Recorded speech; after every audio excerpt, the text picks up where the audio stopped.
ಅಂಬಾರಿ Queens trust ವತಿಯಿಂದ ಅರಿಸಿನ ಕುಂಕುಮ ಕಾರ್ಯಕ್ರಮ. ಸುಮಾರು 80ಕ್ಕೂ ಹೆಚ್ಚು ಸುಮಂಗಲಿಯರಿಗೆ ಉಡಿ ತುಂಬಿದ ಸದಸ್ಯರು. ನಗರದ ಅಂಬಾರಿ ಕ್ವೀನ್ಸ್ ಟ್ರಸ್ಟ್ ವತಿಯಿಂದ ಶ್ರಾವಣ ಮಾಸದ ಪ್ರಯುಕ್ತ ರಜಪೂತ್ ಸಮಾಜದ ಶ್ರೀ ದುರ್ಗಾದೇವಿ ದೇವಸ್ಥಾನದಲ್ಲಿ ಸುಮಂಗಲಿಯರಿಗೆ ಅರಿಸಿನ ಕುಂಕುಮ ಕಾರ್ಯಕ್ರಮ ಮಂಗಳವಾರ ದೇವಸ್ಥಾನದ ಆವರಣದಲ್ಲಿ ಶ್ರದ್ಧಾ ಭಕ್ತಿಯಿಂದ ನಡೆಯಿತು. ಸತತ 4 ವರ್ಷಗಳಿಂದ ಈ ಕಾರ್ಯಕ್ರಮವನ್ನು ಅಂಬಾರಿ ಕ್ವೀನ್ಸ್ ಟ್ರಸ್ಟ್ ನಡೆಸಿಕೊಂಡು ಬರುತ್ತಿದ್ದಾರೆ. ಇವರ ಈ ಸಮಾಜಮುಖಿ ಹಾಗೂ ಆಧ್ಯಾತ್ಮಿಕ ಕಾರ್ಯಕ್ರಮಗಳಲ್ಲಿ ಸಂಘದ ಎಲ್ಲ ಸದಸ್ಯರು ತಮ್ಮನ್ನು ತಾವು ತೊಡಗಿಸಿಕೊಂಡಿದ್ದು ಸಮಾಜದಲ್ಲಿ ಸಂಸ್ಕಾರ, ಸನಾತನ ಧರ್ಮದ ಕುರಿತು ಜಾಗೃತಿ ಮೂಡಿಸುತ್ತಾ ಬಂದಿದ್ದಾರೆ. ದಾಂಡೇಲಿ, ಹಳಿಯಾಳ, ಜೋಯಿಡಾ ಭಾಗದಲ್ಲಿ ಅನೇಕ ಕಾರ್ಯಕ್ರಮಗಳನ್ನು ಈ ಅಂಬಾರಿ ಕ್ವೀನ್ಸ್ ಟ್ರಸ್ಟ್ ಸಂಘಟನೆ ನೀಡುತ್ತಾ ಮುಂದಿನ ದಿನಗಳಲ್ಲಿ ಇನ್ನೂ ಹೆಚ್ಚಿನ ರೀತಿಯಲ್ಲಿ ಕಾರ್ಯಕ್ರಮಗಳನ್ನು ಮಾಡುತ್ತೇವೆ ಎಂದು ಸದಸ್ಯರು ತಿಳಿಸಿದ್ದಾರೆ. ಈ ಸಂದರ್ಭದಲ್ಲಿ ಸುಮಾರು 80ಕ್ಕೂ ಹೆಚ್ಚು ಸುಮಂಗಲಿಯರಿಗೆ ಅರಿಸಿನ ಕುಂಕುಮ ಉಡಿ ತುಂಬುವ ಕಾರ್ಯಕ್ರಮವನ್ನು ನಡೆಸಿಕೊಡಲಾಯಿತು.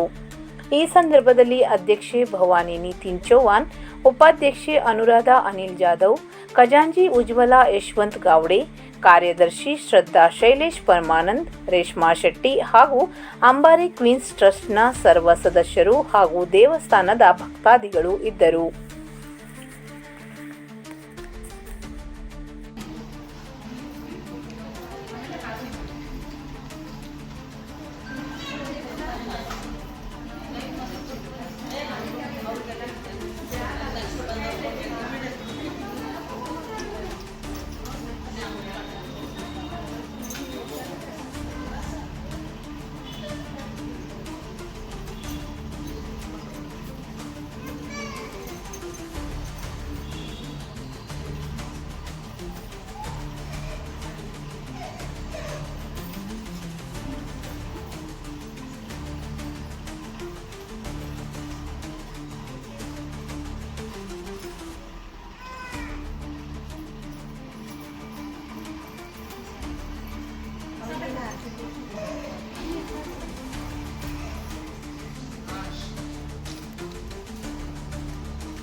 ಇದು ಖಾಲಿ ಡಿಜಿಟಲ್ ವಾಹಿನಿ, ಸತ್ಯ ಮತ್ತು ಸ್ಪಷ್ಟ ಸುದ್ದಿ.